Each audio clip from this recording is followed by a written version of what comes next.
कितना महत्वपूर्ण यह प्रकोष्ठ है, इस मंच है, यह मंच है। इसको बैठिए, आप लोग विचार करिए, परस्पर चिंतन करिए, तब जाकर यह चित्र आप सभी के समझ में बात आ जाएगी। और मैं यह भी कहना चाहूंगा कि भारतीय जनता पार्टी ने सांस्कृतिक राष्ट्रवाद की विचारधारा को स्वीकार किया है, सांस्कृतिक राष्ट्रवाद। और आप जानते हैं कि भारत की पहचान सारे विश्व में रही है, तो भारत के धन दौलत के कारण नहीं रही है। विश्व में भी हमारी पहचान रही है तो भारत की संस्कृति के कारण हमारी पहचान रही है। और मैं आपको कुछ उदाहरण देना चाहता हूं। जो भारत के ऋषि और मनीषी इनके उदाहरणों को सही नहीं मानते हैं, बल्कि विदेशी यदि बोल देता है तो उसी को कोट करते हैं और कहते हैं यही सही है। मित्रों, ऐसे सारे लोग भ्रम में हैं। जो ज्ञान विज्ञान भारत के अंदर है, मैं दावे के साथ कह सकता हूं विश्व के अंदर वह ज्ञान विज्ञान आपको नहीं देखने को मिलेगा। मैं तो विज्ञान का छात्र हूं, इसलिए मैं इस बात को मैं कह रहा हूं। आज भी विश्व में बहुत सारे वैज्ञानिक अनुसंधान जो रिसर्च हो रहे हैं, उसके बेसिक एलिमेंट्स, उसके मूल तत्व आज भी कहीं पर से वो प्राप्त करते हैं तो भारत के जो भारतीय वांग्मय है, भारत के धर्म ग्रंथ हैं, वहां से प्राप्त करते हैं। मैं एक उदाहरण देना चाहता हूं। यह रविंद्रनाथ टैगोर की यह पुस्तिका आज हमारे हाथ में अभी अभी दी गई है। रविंद्रनाथ टैगोर, आप जानते हैं इसमें बीएससी एमएससी की डिग्री हासिल किया हुआ कोई है? जरा हाथ उठाइए। बीएससी एमएससी, अच्छा। हाइजेनबर्ग का नाम सुना है कितने लोगों ने? जरा हाथ उठाइए। हाइजेनबर्ग, कम लोगों ने सुना है। अच्छा, सुना है। एक प्रिंसिपल ऑफ अनसर्टेनिटी है, अनिश्चितता का सिद्धांत है विज्ञान का, वह हाइजेनबर्ग के द्वारा दिया गया है। Principle of uncertainty. उस हाइजेनबर्ग जिसने कि प्रिंसिपल ऑफ अनसर्टेनिटी, अनिश्चितता के सिद्धांत को दिया है, आप सब यह मानते होंगे, सारा देश, ये सारी दुनिया यह मानती है कि हाइजेनबर्ग ने दिया। ऑस्ट्रेलिया का रहने वाला एक वैज्ञानिक,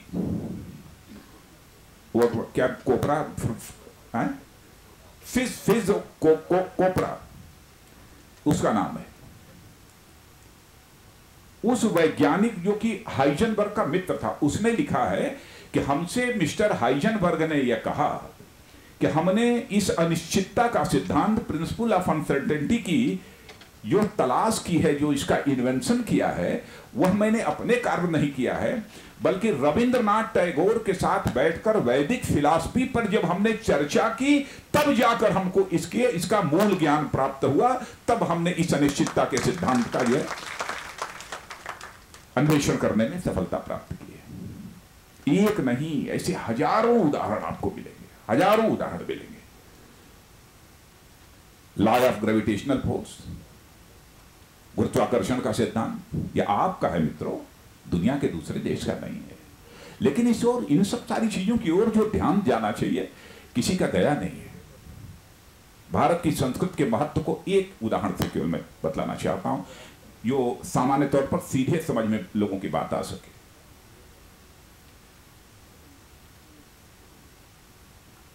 जैसे मैं यदि पूछूं भारत में कितने तलाक होते हैं और दुनिया के अन्य देशों में कितने तलाक होते हैं, जो कि दुनिया के सबसे बड़े ताकतवर देश माने जाते हैं, उन लोगों के यहां भी जाकर देखो, ताकत तो है, धन दौलत तो है, सैन्य बल है, धन बल है, लेकिन उसके आगे नहीं कहूंगा। लेकिन जो बल हमारे पास है वह बल उनके पास नहीं है। उनके यहां तलाक यदि 30%, 40%, 50% यदि होता होगा, तो भारत में बामुश्किल 1% होता होगा, 1% से कम होता होगा। है कि नहीं? ये सच्चाई। पता लगा लीजिएगा, आंकड़े ले लीजिएगा। आजकल इंटरनेट है, कोई भी ये आंकड़े निकाल सकता है। क्यों? और केवल ऐसा नहीं है, केवल हिंदुओं में ऐसा होता हो, ऐसा नहीं है।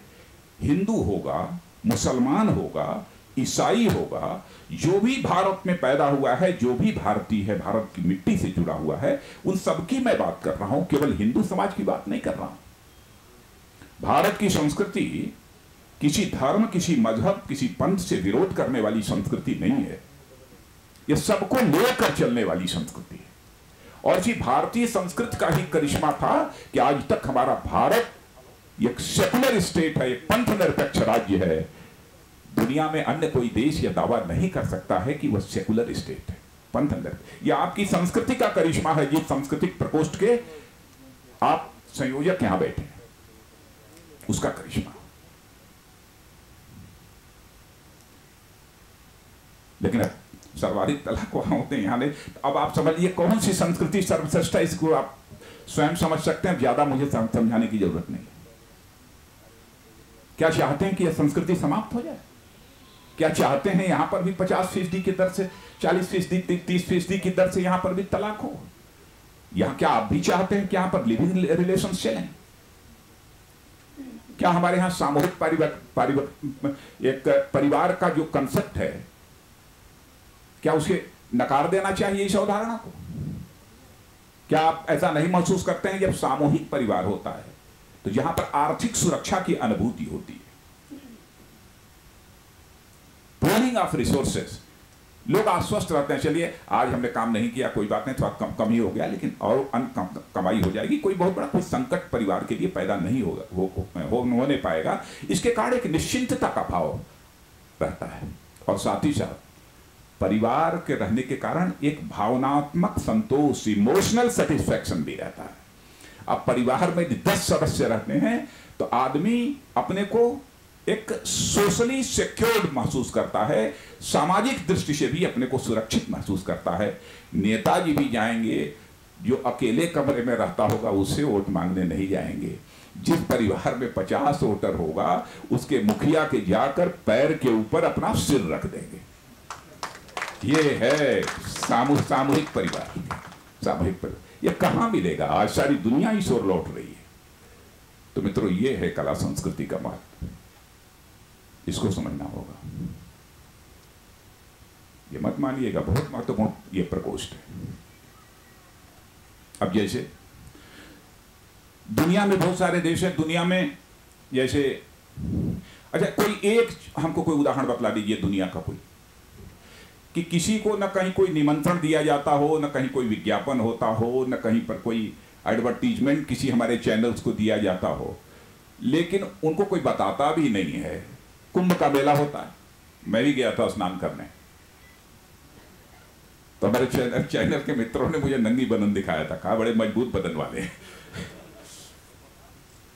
तो मैंने सोचा अब अगली बार ढक कर जाऊंगा ताकि नजर न लगने पाए। तो वहां गया था मैं। तो ये बतलाइए, न कहीं पर कोई माइक से घोषणा हुई, न कहीं किसी ने सूचना भेजी किसी को, वहां पर लगभग करोड़ से अधिक लोग मौजूद थे। करोड़ से अधिक लोग मौजूद थे। दुनिया में और कहीं ऐसा होता है? कहीं होता हो तो बतला दीजिए, किसी की जानकारी हो तो। क्यों? ये हमारी संस्कृति की विशेषता है। संस्कृति के प्रति आस्था है, इसने पूरे भारत को एक बनाकर रखा है, जोड़ कर रखा है। और मैं कहना चाहता हूं कि भारत की संस्कृति के प्रति आस्था जैसे जैसे लोगों की बढ़ती जाएगी तो भारत ही एक नहीं रहेगा, भारत ही अखंड नहीं रहेगा, बल्कि भारत की संस्कृति ने जो एक कंसेप्ट दिया है सारे विश्व को, वसुधैव कुटुंबकम का, तो हम तो पूरे के पूरे परिवार, पूरे के पूरे विश्व को ही अपना परिवार बना लेंगे और पूरे विश्व को ही हम परिवार बनाना चाहते हैं। यह है भारतीय संस्कृति, यह संस्कृति और कला प्रकोष्ठ का महत्व। अच्छा, दुनिया की अन्य संस्कृतियां हैं, आप देखते होंगे, जिसके पास ज्यादा पैसा होता है, धनवान होता है, धन बल, और जिस देश के पास मिलिट्री पावर होता है, सैन्य बल, तो लोग कहते हैं कि साहब सबसे बड़ा ताकतवर कौन है? जिसके पास की मिलिट्री पावर है और जिसके पास धन बल है, पैसे का पावर है, मनी पावर है।